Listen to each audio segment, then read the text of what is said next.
السلام عليكم ورحمة الله وبركاته.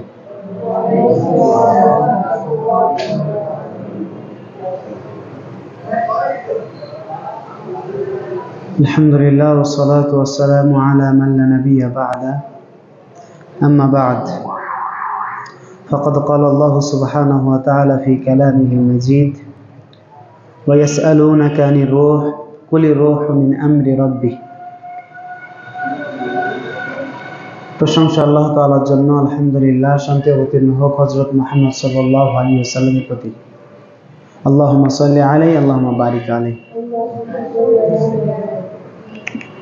দারসে হাদিসের ধারাবাহিকতায় হাদিস 40 এবং নববী 40 হাদিস ধারাবাহিকতায় আমরা দুইটি হাদিস শেষ করেছি। আজকে হচ্ছে তৃতীয় হাদিস হচ্ছে নবী আব্দুর রহমান আব্দুল্লাহ ইবনে উমর ইবনে খাত্তাব রাদিয়াল্লাহু আনহু قال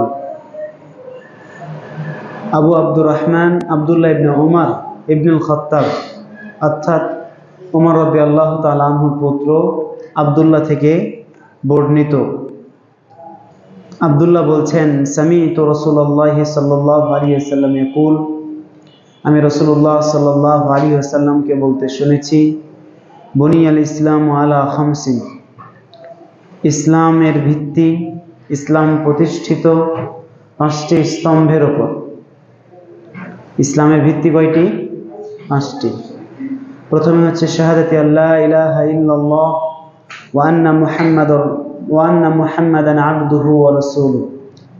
প্রথম হচ্ছে এই সাক্ষ্য দেওয়া যে আল্লাহ ছাড়া কোনো সত্য কোনো ইলাহ নেই, মুহাম্মদ সাল্লাল্লাহু আলাইহি ওয়াসাল্লাম আল্লাহর বান্দা এবং তার রাসূল।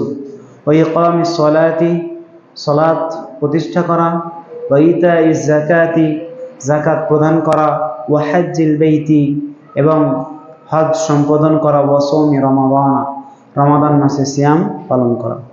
আমরা পূর্বে দ্বিতীয় হাদিসে আমরা এই ইসলাম সম্পর্কে, ইসলামের যে স্তম্ভ 3টি, ইসলামের যে রুকন 3টি সম্পর্কে আমরা বিস্তারিত জেনেছি। এই হাদিসে আমরা সময় পার করব না, ইনশাআল্লাহ আমরা পরে হাদিসে চলে যাব। এরপরও দুই একটি কথা।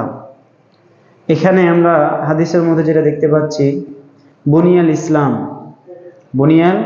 ইসলাম আলা খামসিন। যেহেতু আমরা ছাত্ররা রয়েছি, একটু বিষয় নিয়ে আমরা টাচ দিতে চাচ্ছি। শাহাদাতি আল্লা ইলাহা ইল্লাল্লাহ, শাহাদাতিতে কাসরা আছে না? কাসরা আছে। এই শাহাদা শব্দে কাসরা কে দিল? বুনিয়াল ইসলাম আলা খামসিন। তো খামস 5টার উপর ইসলাম প্রতিষ্ঠিত বলছে না, 5টা জিনিসের উপরে। তো আলা খামসিন, আলা হরফে জার, খামসিন শেষে কি দিচ্ছে? জের প্রদান করতেছে, জাদ দিচ্ছে কি দ্বারা? কাসরা দ্বারা। তো এই জায়গা থেকে, এই খামসিন থেকে বদল হচ্ছে বাকিগুলা। তো মুবদাল মিনহুকে যা হয় বদলকেও একই ইরাব হয়। এজন্য খামসিন যেহেতু জারের অবস্থায় রয়েছে, বাকিগুলো কিসের অবস্থায় রয়েছে? জারের অবস্থায় রয়েছে। তবে এখানে আমরা রফাও পড়তে পারবো। কি পড়তে পারবো? রফাও পড়তে পারবো। কিভাবে? তখন আমাদেরকে ধরতে হবে ওয়াহিয়া, 5টার উপর যে কি প্রতিষ্ঠিত ইসলাম, সেগুলো কি কি? ওয়াহিয়া, সেগুলো হলো শাহাদাতু আল্লা ইলাহা ইল্লাল্লাহ। তখন আমরা রফা করব। ঠিক আছে? আমরা নসব করতে পারবো যখন এর পূর্বে আমরা একটা ফেল উজ্জ ধরবো, অর্থাৎ আমি এই 5টা দ্বারা উদ্দেশ্য নিচ্ছি আল্লাহ সাক্ষ্য, সালাত প্রতিষ্ঠা, হজ যাকাত প্রদান করা, হজ সম্পাদন করা, রমাদানের সিয়াম পালন করা। যখন ফেল ধরবো তখন মাফুল হিসেবে কি দিব? নসব দিব। আর যখন বদল ধরবো তখন কাসরা দিব। এবং যখন আমরা এইটাকে তে নসব, আর যখন হিয়া মুবতাদা পূর্বে উজ্জ ধরবো তখন আমরা কি পড়বো? রফা পড়বো। এখানে 3টা ইরাবি এখানে পড়া যায়। ঠিক আছে? তো এখানেও আমাদের এই হাদিসটা পূর্বে চলে গেছে। হাদিসটা ইমাম বুখারী এবং মুসলিম বর্ণনা করেছেন। আমরা এরপরে হাদিসে চলে যাই। 4 নম্বর হাদিস। عن أبي عبد الرحمن عبد الله بن مسعود رضي الله عنه قال حدثنا رسول الله صلى الله عليه وسلم وهو الصادق المصدوق إن أحدكم يجمع خلقه في بطن أمه 40 يوما ثم يكون علقة مثل ذلك ثم يكون مضغة مثل ذلك ثم يرسل إليه الملك فينفخ فيه الروح ويؤمر بأربع كلمات بكتب رزقه وأجله وعمله وشقي أم سعيد فوالله لا إله غيره إن أحدكم ليعمل بعمل أهل الجنة حتى ما يكون بينه وبينها إلا ذراع فيسبق عليه الكتاب فيعمل بعمل أهل النار فيدخلها وإن أحدكم ليعمل بعمل أهل النار حتى ما يكون بينه وبينها إلا ذراع فيسبق عليه الكتاب فيعمل بعمل أهل الجنة فيدخلها رواه البخاري ومسلم এই হাদিসটি চতুর্থ নম্বর হাদিস, হাদিস আরবাইনের। হাদিসটি বর্ণনা করেছেন আব্দুল্লাহ ইবনে মাসউদ। হাদিসের রাবীকে আব্দুল্লাহ ইবনে মাসউদ। আব্দুল্লাহ ইবনে মাসউদের কুনিয়াত কি? আবু আব্দুর রহমান। আবু আব্দুর রহমান। কুনিয়াত কাকে বলে? ছেলে বা মেয়ের নামের শুরুতে কি লাগানো? আবুন শব্দটা যুক্ত করা। যেমন ছেলের নাম রাখছে মুহাম্মদ, তো ছেলের নামের শুরুতে কি যুক্ত করব? আবু। তাহলে আবু মুহাম্মদ। ছেলের নাম রাখছে আব্দুল্লাহ, শুরুতে আবুন শব্দ যুক্ত করি, তাহলে কি হবে? আবু আব্দুল্লাহ। এটাকে কি বলা হয়? কুনিয়াত বলা হয়। কি বলা হয়? কুনিয়াত বলা হয়। তো আব্দুল্লাহ ইবনে মাসউদ রাদিয়াল্লাহু আনহু কুনিয়াত হচ্ছে আবু আব্দুর রহমান। তার থেকে বর্ণিত, তিনি বলছেন যে হাদাসানা রাসূলুল্লাহ সাল্লাল্লাহু আলাইহি ওয়াসাল্লাম, আমাদের কাছে রাসূলুল্লাহ সাল্লাল্লাহু আলাইহি ওয়াসাল্লাম হাদিস শুনিয়েছেন। কে হাদিস শুনিয়েছেন? আব্দুল্লাহ ইবনে মাসউদ বলছেন রাসূলুল্লাহ সাল্লাল্লাহু আলাইহি ওয়াসাল্লাম আমাদেরকে কি শুনিয়েছেন? হাদিস শুনিয়েছেন। ওয়া হুয়া সাদিকুল মাসদুক। আর যে ব্যক্তি হাদিস শোনাচ্ছেন ওই ব্যক্তিকে ওয়া হুয়া সাদিকুল মাসদুক, তিনি হচ্ছেন সত্যবাদী। তিনি হচ্ছেন সত্যবাদী। ওয়াল মাসদুক, এবং তাকে সত্যায়ন করা হয়েছে। এখানে দুইটা কথা, রাসূলুল্লাহ সাল্লাল্লাহু আলাইহি সাল্লামকে, রাসূলুল্লাহ সাল্লাল্লাহু আলাইহি সাল্লাম সম্পর্কে আব্দুল্লাহ ইবনে মাসউদ দুইটা কথা উচ্চারণ করলেন। অর্থাৎ রাসূলের ব্যাপারে আব্দুল্লাহ ইবনে মাসউদ পরিচয় উল্লেখ করলেন। তিনি হচ্ছেন সাদিক। তিনি যে সমস্ত সংবাদ দেন, মানুষকে যে সমস্ত খবর পৌঁছে দেন, এই খবর বলার ক্ষেত্রে, এই কথা বলার ক্ষেত্রে তিনি হচ্ছেন সত্যবাদী। ওয়াল মাসদুক, তাকে সত্যায়ন করা হয়েছে কিভাবে? তিনি সত্যায়িত কিভাবে? অর্থাৎ তার কাছে ওহী করা হয়েছে, তার কাছে ওহী করা হয়েছে, এবং সেই ওহী তিনি যে বিষয়ে কথা বলেছেন সে বিষয়ে আল্লাহ তাআলা কি করেছেন? তিনি সত্য, এ কথা তিনি সরাসরি কোরআন কারীমের মধ্যে জানিয়ে দিয়েছেন। তো এখানে দেখো, খুব একটা ভালো করে একটা কথা খেয়াল করো যে as-সাদিক শুরুতে আলিফ লাম আছে না? আলিফ লামকে বলা হয় আলিফ লামে ইসমি। আলিফ লামে ইসমি। আলিফ লামে ইসমি কেন? ইসমে ফাইল এবং ইসমে মাফউলের শুরুতে যদি আলিফ লাম আসে, তাহলে সেই আলিফ লামকে বলা হয় আলিফ লামে ইসমি। আর এই আলিফ লামটা আল্লাযীর অর্থ দেয়। কিসের অর্থ দেয়? তোমরা পড়েছো আলিফ লাম বেমানাল্লাযী ফিল ইসমিল ফাইলি ওয়াল মাফউল। আলিফ লাম আল্লাযীর অর্থ দেয় কিসের মাঝে? ইসমে ফাইল এবং ইসমে মাফউলের সিগা শুরুতে যদি আসে। তাহলে এখানে আলিফ লামটা কিসের অর্থ দিচ্ছে? আল্লাযীর অর্থ দিচ্ছে। রাসূল তিনি হচ্ছেন সত্যবাদী। তিনি যে সমস্ত কথা বলেন তিনি তার কথাই সত্যবাদী। ওয়াল মাসদুক, এবং তাকে সত্যায়ন করা হয়েছে। তিনি সমস্ত কথা বলেছেন, সমস্ত কথা সত্যায়িত করেছেন স্বয়ংকে আল্লাহ তাআলা। এরপরে বলতেছেন যে রাসূল আমাদেরকে হাদিস শুনিয়েছেন। কি হাদিস শুনিয়েছেন? তিনি বলতেছেন ইন্না আহাদাকুম ইউজমাউ খালকুহু ফি বাতনি উম্মি 40 ইয়াওমান।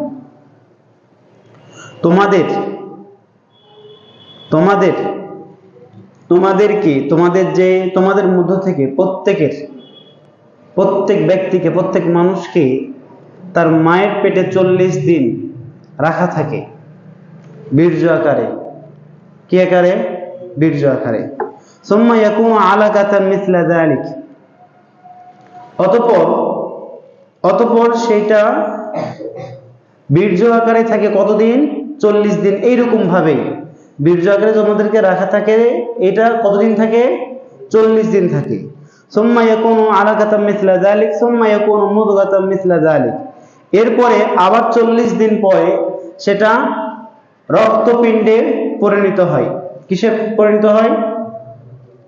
রক্তপিণ্ডে, মানে রক্ত জমাট বেঁধে যায় না, জমাট বাঁধা রক্তে। এরপরে যেটা বলছে সুম্মা ইয়াকুনু মুদগাতাম মিসলা যালিক, আর এইরকম 40 দিন পর সেটা আবার কিসে পরিণত হয়? চিবানো মাংস টুকরা, অর্থাৎ গোশত আছে না, মাংস আছে না, এই মাংস মানুষ চিবালে যেরকম হয় না, এই 40 দিন পর সে কি পর্যন্ত পৌঁছে যায়? মাংসপিণ্ডে পরিণত হয়। প্রথমে বীর্য আকারে থাকে, পানি আকারে থাকে, এরপরে সেটা আবার 40 দিন যাওয়ার পর সেটা কি হয়? রক্তপিণ্ডে পরিণত হয়, জমাট বাঁধা রক্তে। অর্থাৎ এটা একটু একটু করে, একবারে নয়, একটু একটু করে। এরপরে পরিণত হয় মাংসপিণ্ডে। এরপরে আল্লাহ রাসূল সাল্লাল্লাহু আলাইহি সাল্লাম বলছেন সুম্মা ইউরসালু ইলাইহিল মালাকু, অতঃপর এই 120 দিন, 40 আবার 40 কত হয়? 80, আবার 40 কত হয়? 120 দিন পরে, 120 দিন সমান কত দিন? কত মাস? 4 মাস। কত মাস? তাহলে এই 4 মাস পরে তার কাছে একজন ফেরেশতাকে পাঠানো হয়। পাঠায় কে? আল্লাহ পাঠায়।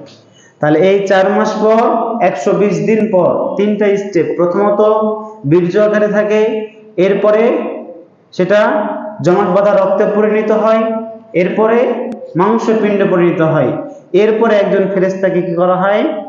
ওর কাছে পাঠানো হয়, ওই ভ্রূণের কাছে পাঠানো হয়, এবং বলা হয় ফায়ানফুখু ফীহি রূহ, এই ফেরেশতা ওই ভ্রূণের মাঝে রূহ ফুঁকে দেয়। এই ফেরেশতাকে পাঠায় কে? আল্লাহ। তাহলে যে প্রেরণ করছেন তিনি স্বয়ং আল্লাহ, আর এই ফেরেশতাকে পাঠানো হচ্ছে প্রত্যেকটা ভ্রূণ যখন তার মায়ের পেটে থাকে তখন এভাবে পাঠানো হয়। অথচ এই পাঠানোর পরে প্রত্যেকটা 120 দিনের পরে প্রত্যেকটা ব্যক্তির মাঝে রূহ ফুঁকে দেওয়া হয়। কে রূহ ফুঁকে দেন? ফেরেশতা রূহ তার মাঝে ফুঁকে দেন, ফু দিয়ে দেন। নাফাকা ইয়ানফুকু মানে কি করা? ফু দেওয়া। তো এরকম ঘটনা আমাদের কাছে আরেকটাও আছে। কিভাবে রূহ ফুঁকেন? এটা আমাদের, এই পদ্ধতিটা তিনি কিভাবে ফুঁকে দেন এটা আমাদের কাছে অজ্ঞাত, এটাতে আমাদের কাছে অজানা। এটাতে কোরআন হাদিসে এরকম কোনো কথা বলা হয়নি যে কিভাবে তিনি রূহ ফুঁকেন। তবে রূহ ফুঁকে দেন এ কথা রয়েছে। যেমনটা ঈসা আলাইহিস সালামের বাবা ছিল, ঈসা আলাইহিস সালামের বাবা ছিল না, তো তার ক্ষেত্রেও বলা হয়েছে যে আমরা তার কাছে কি ফুঁকে দিয়েছি? রূহ ফুঁকে দিয়েছি। তার কাছে কি ফুঁকে দিয়েছি? আল্লাহ সুবহানাহু ওয়া তাআলা বলছেন ওয়ায়াসআলুনাকা আনির রূহ, রূহ সম্পর্কে যদি তারা তোমাকে জিজ্ঞেস করে তাহলে তুমি বলবে রূহ আমার রবের পক্ষ থেকে একটা আদেশ।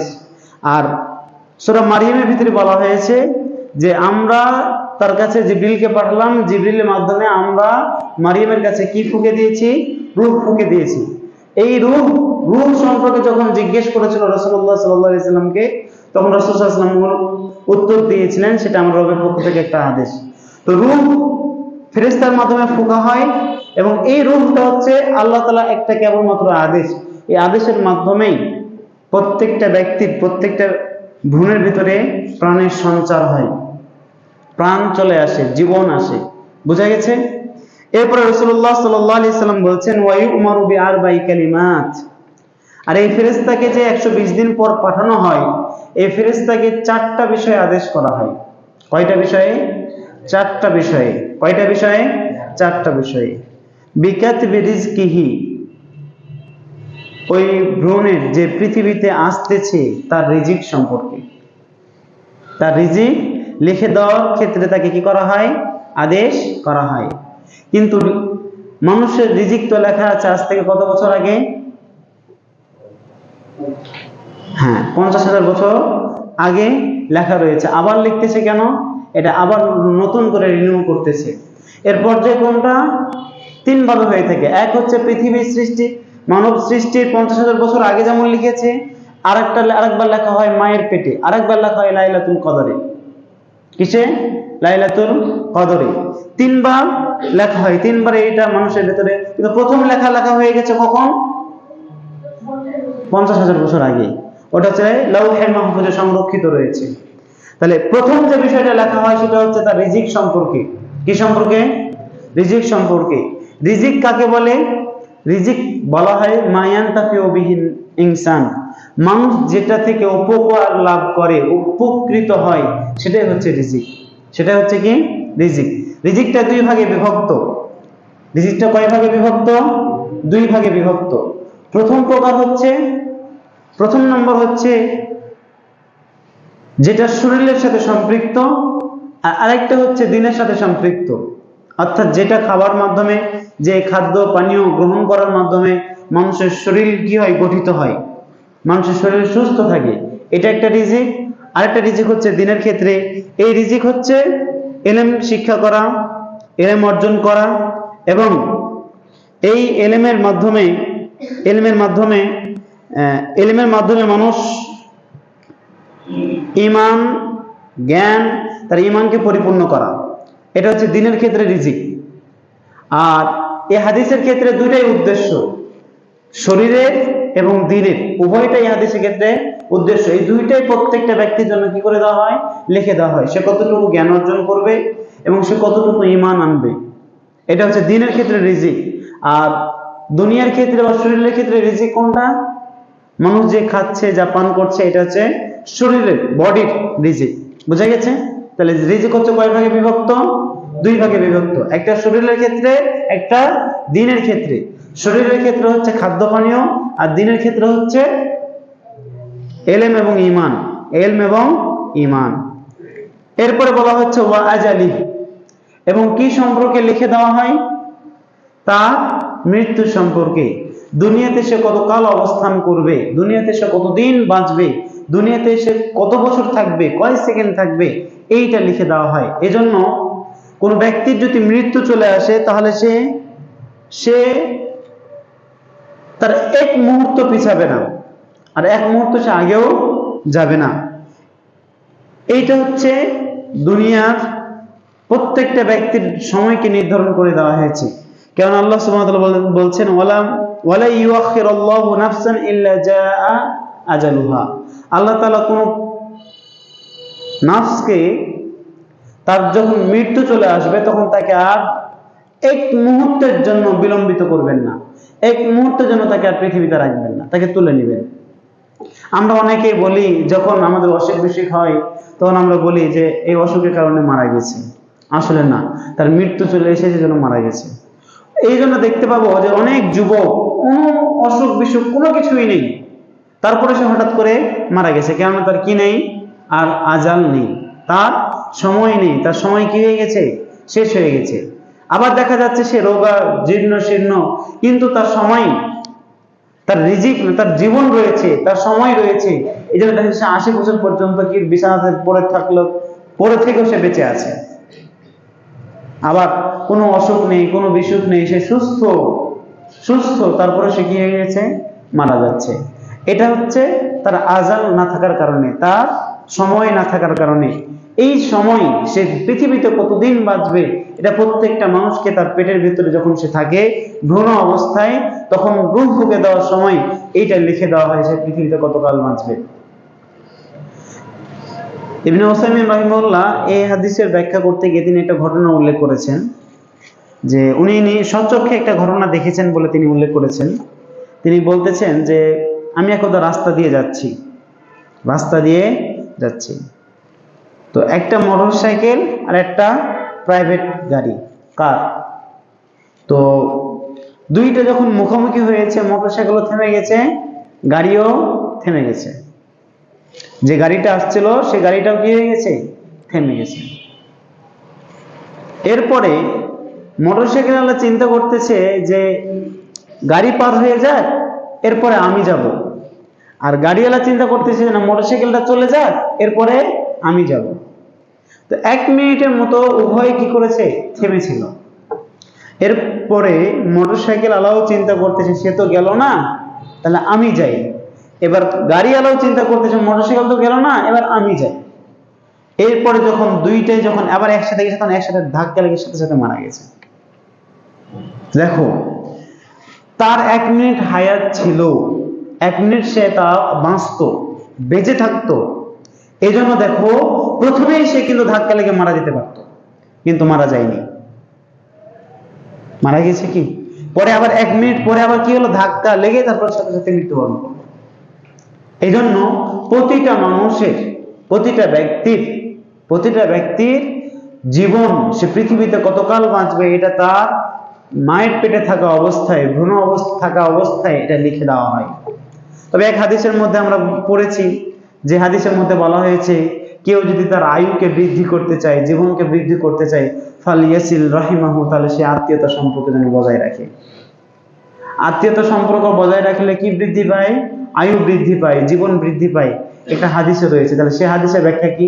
এই হাদিসে আমরা পাচ্ছি যে জীবন, আয়ু এটা নির্ধারিত, আর ওই হাদিসের মধ্যে পাচ্ছি যদি কেউ আত্মীয়তা সম্পর্ক বজায় রাখে তাহলে তার কি হবে? আয়ু বৃদ্ধি পাবে, জীবন বৃদ্ধি পাবে, সময় বৃদ্ধি পাবে।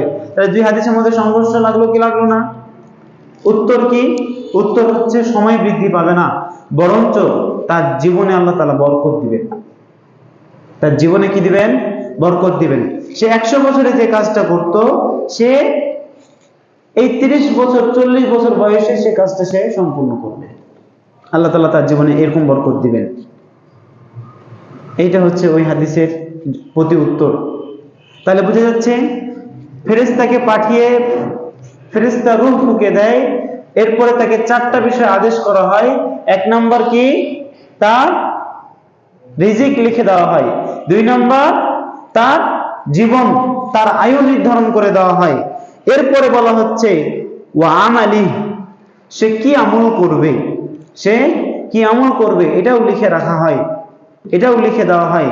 অর্থাৎ এই আমল বলতে হাতের আমল, অঙ্গ প্রত্যঙ্গের আমল, চোখ থেকে চোখের আমল, মুখের আমল, অন্তরের আমল, ইচ্ছার আমল, সমস্ত কর্ম অন্তর্ভুক্ত, সমস্ত কর্ম অন্তর্ভুক্ত। এই আমল, তুমি কি আমল করবে, তুমি কি কাজ করবে এটাও লেখা হয়।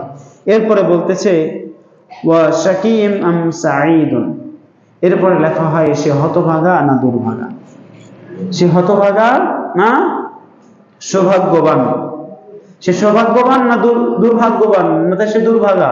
অর্থাৎ সে জান্নাতে যাবে না জাহান্নামে যাবে, এটাও লিখে রাখা হয় যখন সে তার মায়ের পেটে 120 দিন যখন তার বয়স হয়, 120 দিন যখন হয় তখন তার ভিতরে রূহ ফোকার সাথে সাথে এই কথাটাও লিখে দেওয়া হয়। তাহলে 4টা জিনিস লেখা হয়। এজন্য তো আমরা দেখতে পাই অনেক ব্যক্তি খারাপ কাজ করতেছে, অনেক ব্যক্তি ভালো কাজ করতেছে। তো এই খারাপ কাজ করার মাধ্যমে যারা জাহান্নামে যাচ্ছে এটাও আল্লাহ লিখে রেখেছেন, যারা জান্নাতে যাবে এটাও আল্লাহ তাআলা লিখে রেখেছেন। এরপরে বলতেছেন ফাওয়াল্লাহি লা ইলাহা গায়রুহু, ওই সত্তার কসম যিনি ছাড়া অন্য কোনো ইলাহ নেই, যিনি ছাড়া অন্য কোনো ইলাহ নেই। এই অংশটুকুকে কেউ কোনো মুহাদ্দিস বলেছেন এই অংশটুকু হচ্ছে মুদরাজ। মুদরাজ কি? মুদরাজ। তোমরা যখন হাদিস পড়বা তখন হাদিসের পরিভাষা এরকম পাবা, মুদরাজ হাদিস। কি হাদিস? মুদরাজ। মুদরাজ কাকে বলা হয়? মুদরাজ হাদিস বলা হয় যে হাদিস ওই অংশটুকু রাবীর পক্ষ থেকে যে বর্ণনা করছে তার পক্ষ থেকে, রাসূলের কথা নয়, রাসূলের কথা নয়, বরঞ্চ যিনি হাদিস বর্ণনা করছেন তার কথাটা এমন ভাবে হাদিসের ভিতরে ঢুকে গিয়েছে যেন মনে হচ্ছে হাদিস এই কথাটুকু রাসূলেরই কথা। তো কেউ বলছেন, অধিকাংশ কিছু মুহাদ্দিস বলছেন যে ওয়াল্লাহি লা ইলাহা গায়রু, এই কথাটুকু কার কথা? আব্দুল্লাহ ইবনে মাসউদের কথা, এটা রাসূলের কথা নয়। আব্দুল্লাহ ইবনে মাসউদ কসম করে বলছে ওই সত্তার কসম, সত্য ইলাহ ছাড়া অন্য কোনো, তিনি ছাড়া সত্য কোনো ইলাহ নেই, ওই সত্তার কসম। ইন্না আহাদাকুম লা ইয়ামালু বিআমালি আহলিল জান্নাহ, তোমাদের কেউ যখন জান্নাতের আমল করে, এইটুকু হচ্ছে রাসূলের হাদিস।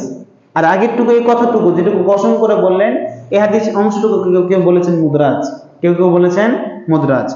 তো তিনি বলতেছেন তোমাদের কেউ যখন জান্নাতীদের আমল করে, হাত্তা মা ইয়াকুনু বাইনাহু ওয়া বাইনাহা, তার মাঝে এবং জান্নাতের মাঝে যখন ইল্লা যিরাউন, এক হাত সম পরিমাণ দূরত্ব থাকে, ফায়াসবিকু আলাইহিল কিতাব, তখন তার উপর তার ভাগ্য অগ্রগামী হয়ে যায়।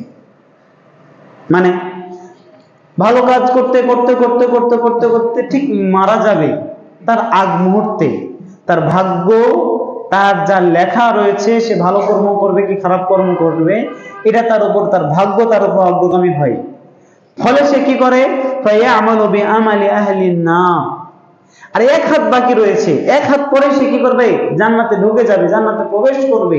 মানে আর অল্প সময় পরে সে মৃত্যুবরণ করবে, মৃত্যুর আগেই। আর এক হাত এই সময় পরিমাণ ফাঁকা থাকতে থাকতে, জায়গা থাকতে থাকতেই সে জাহান্নামীদের আমল করবে, ফায়াদখুলুহা, পরে সে জাহান্নামে প্রবেশ করবে।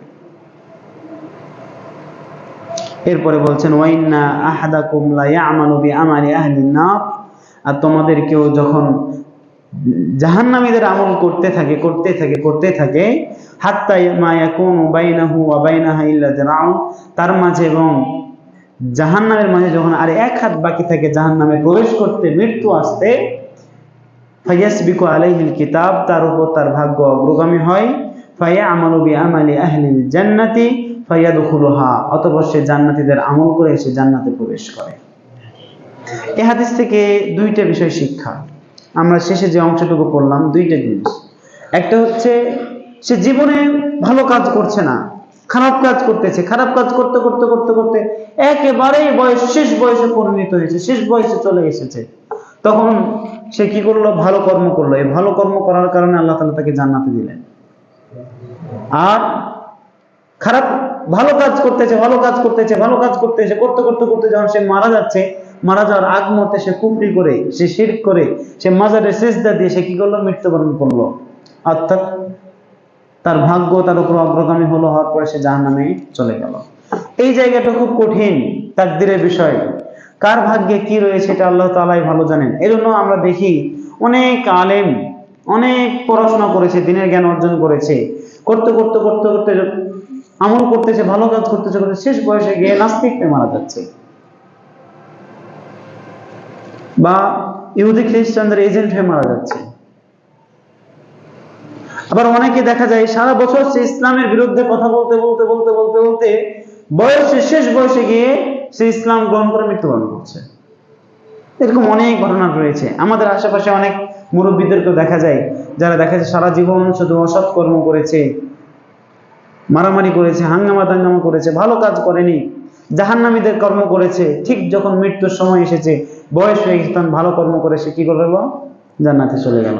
এই জন্যই বলা হয়ে থাকে ইন্নামাল আমালু বিল খাওয়াতিম, শেষ আমল, শেষ ভালো যা সব ভালো তা। আমাদের প্রত্যেককেই আল্লাহ তাআলার কাছে কি চাইতে হবে, হেদায়েত চাইতে হবে। আল্লাহ তাআলার কাছে প্রতিনিয়ত আমাদেরকে হেদায়েত চাইতে হবে। আল্লাহ তাআলা যেন আমাদেরকে শেষ জীবন পর্যন্ত, শেষ সময় পর্যন্ত আল্লাহ তাআলার ঈমানের প্রতি আমরা টিকে থাকতে পারি, এইটা আল্লাহর কাছে আমাদেরকে প্রতিনিয়ত কামনা করতে হবে। কেননা এজন্যই আমি আপনার আমার কি অবস্থা হবে, আমার আপনার কি অবস্থা হবে এটা আমি জানি না, শেষ আমল কি হবে এটা আমি জানি না। এজন্য আল্লাহর কাছে আমরা হেদায়েত চাইবো, হেদায়েত চাইবো, প্রতিনিয়ত হেদায়েত চাইবো। যদি আমরা হেদায়েত আল্লাহ তাআলার কাছে না চাই, এবং এবং আমাদের মাঝে যারা রয়েছি, আমরা অনেক ব্যক্তি রয়েছে ভালো কাজ করি, ভালো কাজ করি, ভালো কাজ করতে করতে আরেকজনের ভালো কাজ করা দেখলে বা তার পাপ কাজ দেখলে দেখা যায় যে আমরা অবজ্ঞা করি, তাকে তুচ্ছ তাচ্ছিল্য করি। এ করতে করতে করতে আমার যে ভালো কর্মগুলো সবগুলো নষ্ট হয়ে যায়, বা এমন এক অবস্থা হয় তাকে অবজ্ঞা করার কারণে। বা অনেক ক্ষেত্রে দেখা যায় যে আমি ঈমান এনেছি, আমি ভালো কাজ করেছি, আরেকজন একটু খারাপ কাজ করতেছে, তাকে কাফের বলে বসে থাকলাম, কিন্তু সে মূলত কাফের নয়। পরে কি হলো, আমি নিজেই কাফের হয়ে কি হলাম, মারা গেলাম। এই জন্য কে কি অবস্থায় মারা যাবে বা কে কোথায় যাবে এটা বলা যায় না মরার আগ পর্যন্ত। যখন মারা যায় তখন তার ভালো কর্ম, তার ঈমানের উপর সে দৃঢ়তা, অবিচলতা দেখে আমরা এতটুকু বলতে পারি, আল্লাহ তাকে ক্ষমা করুক, আল্লাহ তাকে জান্নাত দিতে পারেন, কেননা লোকটা ভালো ছিল, এতটুকু আমরা বলতে পারি। কিন্তু শুরুর আমল দেখে শেষ বিচার করা যায় না, শেষকে বিচার করা যায় না। এটা আমরা অবশ্যই মাথায় রাখবো। আমরা কয়জন জানি যে আমাদের শেষ আমলটা ভালো হবে? আমরা জান্নাতীদের আমল করে জান্নাতে যেতে পারবো? আমরা সবাই জানি, এবং আমাদের এটা জেনে রাখা উচিত, আমরা সর্বদাই আল্লাহর কাছে হেদায়েত চাইবো। আমরা যারা যে বললাম যে জীবন কখন সে মৃত্যুবরণ করবে, এক পা আগেও যাবে না, এক পা পিছিয়েও আসবে না। একটু সময় এদিক ওদিক, 1 সেকেন্ড এদিক ওদিক হবে না। যখন তার মৃত্যু লেখা হয়েছে ততটুকু সময় পর্যন্ত পৃথিবীতে থাকবে, এর বেশি সে সময় পৃথিবীতে থাকবে না। 4টা বিষয় লেখা হচ্ছে: রিজিক, মৃত্যু, আমল, এবং সে জান্নাতি হবে না জাহান্নামী হবে। তো এই যে আমাদের জীবন, কেউ দেখা যাচ্ছে 15 বছর বয়সে মারা যাচ্ছে, কেউ 20 বছর বয়সে মারা যাচ্ছে। এজন্য বলে থাকি যে গাছের পাতাগুলো, পাকা পাতাগুলো আগে ঝরে, কিন্তু কাঁচা পাতাটাও ঝরে যায় কোনো কিছুর ঝাপটা লেগে। কাঁচা পাতাটাও ঝরে যায় না? কোনো কিছু যখন ঝাপটা লাগে তখন কাঁচা পাতাটাও ঝরে পড়ে যায় না? হ্যাঁ। তো আমরা সবাই জানি বয়স হলে আমরা মৃত্যুবরণ করব, কিন্তু আমার যদি জীবন না থাকে, আমি যদি যুবক অবস্থাতেই মারা যাই, তাহলে আমি যে চিন্তা ভাবনা করতেছি বয়স হলে ভালো কাজ করব, বয়স হলে তাহাজ্জুদ করব, বা আরেকটু বয়স, এখন তো শুধুমাত্র আড্ডা দেওয়ার সময়, এখন তো শুধুমাত্র আনন্দ করার সময়, এখন তো বন্ধু বান্ধবদেরকে নিয়ে ফুর্তি করার সময়, এই সময় যদি ইবাদত নিয়ে পড়ে থাকি তাহলে সামনে তো আমি আর কিছুই করতে পারবো না, এরকম যদি চিন্তা থাকে, এই চিন্তা পরিবর্তন ঘটাতে হবে। কেন? তোমার মৃত্যু কখন চলে আসবে কেউ জানে না। মৃত্যুগুলো সব লেখা রয়েছে, কখন হবে এই সময়টা তাকে জানানো হয়নি। এজন্য আমরা সকলেই চেষ্টা করব ভালো কর্ম করার এবং আল্লাহ তাআলার কাছে প্রতিনিয়ত হেদায়েত চাইব। তোমার আমার কি হবে এটা আমরা কেউ জানি না, আমার আপনার কি হবে এটা কেউ জানি না। এজন্য আমরা যেন জান্নাতীদের আমল করতে পারি। এটাও গেল 4 নম্বর হাদিস। 5 নম্বর হাদিস, আল হাদিসুল খামিস عن أم المؤمنين أم عبد الله عائشة رضي الله عنها قالت: قال رسول الله صلى الله عليه وسلم: من أحدث في أمرنا هذا ما ليس فهو رد. رواه البخاري ومسلم. وفي رواية لمسلم: من عمل عملا ليس عليه أمرنا فهو رد. 5 নম্বর হাদিস, হাদিস 45 হাদিস হচ্ছে উম্মুল মুমিনিন, অর্থাৎ নবীগণের স্ত্রীকে উপাধি দেওয়া হয়েছে উম্মুল মুমিনিন নামে, মুমিনদের মা। কিন্তু আমাদের দেশে আমরা দেখতে পাই যে নবীর মেয়েকেও কি বলা হয়? মা বলে ডাকে, কিন্তু নবীর মেয়েকে মা বলা যাবে না। কোথাও বলা হয়নি। মা ফাতেমা বলে না, না বলা যাবে না। নবীর স্ত্রীকে মায়ের কথা বলা হয়েছে, কিন্তু নবীর মেয়েকে মা ফাতেমা বলার কোনো অধিকার নেই, এটা বলা যাবে না। এগুলো আমাদের দেশে বাড়াবাড়ি, অতিরঞ্জন, অতিভক্তি। আর যারা অতিভক্তি দেখাতে চায়, অতিভক্তি চোরের লক্ষণ। তো বেশি ভক্তি নয়, যতটুকু সীমা রেখা দিয়ে দিয়েছেন ততটুকুই আমাদেরকে মানতে হবে। এজন্যই তো রাসূলের স্ত্রীদেরকে বিবাহ করা উম্মতের জন্য নিষিদ্ধ ছিল। রাসূলের কন্যাদেরকে বিবাহ করেছেন উসমান বিবাহ করেছেন, কিন্তু নবীগণের স্ত্রীকে রাসূলের পরে তার স্ত্রীরা অন্যদের জন্য হারাম হয়ে গিয়েছিল, কেননা তার উম্মতের জন্য মা হিসেবে গণ্য হয়েছিল। যেন মুসলিমরা তাদের মাকে কখনো বিবাহ করতে পারে না, কিন্তু তাদের কন্যাদেরকেও, রাসূলের কন্যাকেও আমরা অনেক সময় মা ফাতেমা বলে সম্বোধন করি। এটা আমাদের দেশে বাড়াবাড়ি, এটা শিয়াদের থেকে এসেছে। এগুলো থেকে আমরা বিরত থাকব। এরপরে বলছে উম্মে আব্দুল্লাহ, আব্দুল্লাহর মা, কুনিয়াত হিসেবে বলতেছে তিনি হচ্ছেন আব্দুল্লাহর মা, আয়েশা রাদিয়াল্লাহু তাআলা আনহা। এখন প্রশ্ন হচ্ছে, আয়েশা রাদিয়াল্লাহু তাআলা আনহার তো কোনো সন্তান ছিল না, তো কেন আব্দুল্লাহ নামে তিনি কুনিয়াত গ্রহণ করলেন? উম্মে আব্দুল্লাহ কেন বলা হচ্ছে? কেউ বলেছেন, তবে মতামতটা শক্তিশালী নয়, যে কেউ বলেছেন যে আয়েশা রাদিয়াল্লাহু তাআলা আনহার পেটে, গর্ভে সন্তান এসেছিল, কিন্তু গর্ভে থাকা অবস্থাতেই মারা গিয়েছে। এজন্য তিনি তার নাম নির্ধারণ করেছেন আব্দুল্লাহ, ওর উপর ভিত্তি করে তিনি কুনিয়াত গ্রহণ করেছেন উম্মে আব্দুল্লাহ। এই মতটা শক্তিশালী নয়, জোরালো মত নয়। তবে তিনি এবং তিনি বলেছেন স্বাভাবিকভাবে সন্তান হলে তিনি কি করতেন, ছেলে সন্তান হলে আব্দুল্লাহ নাম রাখতেন, এজন্য তিনি কুনিয়াত গ্রহণ করেছেন আব্দুল্লাহ নামে। আয়েশা রাদিয়াল্লাহু তাআলা আনহা বলছেন, রাসূলুল্লাহ সাল্লাল্লাহু আলাইহি ওয়াসাল্লাম বলেছেন, মান আহদাসা ফি আমরিনা, যে ব্যক্তি আমাদের বিষয়ে, আমাদের ফি আমরিনা আই ফি আমরি দীনিনা, আমাদের দ্বীনের বিষয়ে নতুন কোনো কিছু আবিষ্কার করবে, নতুন করে কোনো কিছুকে প্রবেশ করাবে, হাযা মা লাইসা মিনহু, যেই বিষয়টা আমাদের দ্বীনের অন্তর্ভুক্ত নয়, আমাদের দ্বীনের অন্তর্ভুক্ত নয়, ফাহুয়া রাদ্দুন, তাহলে সেই বিষয়টা প্রত্যাখ্যানযোগ্য, সেটা গ্রহণীয় নয়, সেটা গ্রহণীয় নয়। এখানে এটা হচ্ছে আমাদের মূলনীতি, প্রত্যেকটা মুসলিমের জন্য মূলনীতি ইবাদত করার ক্ষেত্রে, অর্থাৎ দ্বীনের ক্ষেত্রে।